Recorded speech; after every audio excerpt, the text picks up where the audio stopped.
हम नहीं समझ रहे कि मोदी क्या है, लेकिन उनको समझ में आ गया, इसीलिए उसके खिलाफ एक होकर खड़े हैं। वो एक हुए कि नहीं हुए मोदी के खिलाफ? जो परिभाषा आप दे रहे हो ना, वही परिभाषा होती सच में, तो ये पूरी दुनिया का जिहादी और लेफ्टिस्ट इकोसिस्टम एक आदमी के पीछे नहीं पड़ा हुआ होता। Thank you. हमें समझ नहीं आया, लेकिन उनको समझ में आ गया है। तो मुझे ये लगता है, बोलने में कुछ चीजें अच्छी भी लगती है और हम भी आपको मंत्रमुग्ध होकर सुनते हैं, लेकिन मुझे ये लगता है कि कहीं ना कहीं हम अपने पैरों पे ही कुल्हाड़ी मारेंगे अगर हम वो पप्पू के पीछे भी खड़े हो गए, हम मोदी की भी उंगली पकड़ के खींच रहे हैं। मुझे ये लगता है, और बार बार क्योंकि ये प्रयास हो रहा है, इसलिए मैं ये कहना चाहता हूं, शायद यहां बैठे हुए ये बड़ा चटकारे लेने में बड़ा मजेदार है। मोदी को बोल दो, कुछ लोग तो योगी को भी बोलते हैं। एक हमारे उधर बैठे हुए हैं, वो रोज सुबह उठ के योगी को ही गाली देते हैं भगवा पहन के।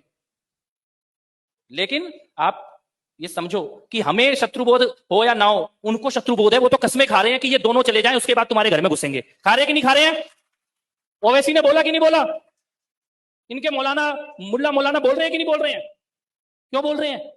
उनको पता है कि दीवार बन के कौन खड़ा है, लेकिन हम कह रहे हैं इस दीवार पे पहला छेद हम ही करेंगे। अरे वो तो पप्पू के पीछे भी एक होके खड़े हैं कि नहीं खड़े हैं? वो मुल्ला मुलायम के बेटे के पीछे एक होके खड़े हैं। वो धर्म परिवर्तन कराने वाली जो आंटी बाहर से आई है, उसके बेटे के पीछे एक होके खड़े हैं। वो वायनाड में 40% मुसलमान है और ये पिंकी को वोट देंगे। अभी देंगे कि नहीं देंगे? वही आदमी कश्मीर में वोट मांगने गया, कह रहा बाहरी राज्यपाल गवर्नर बाहरी है, और वही आदमी केरल में अपनी जिस बहन को भेजा है वो केरल की है, लेकिन वो एक है। उन्हें पता है ये खाली इस आदमी को हटा दो, लेकिन समस्या ये आ रही है कि हमारे में से भी कुछ कह रहे हैं कि इस आदमी को हटा दो। मैं कहता हूं तुम जल जल के मर जाओगे, हम जलजला नहीं रुकने देंगे।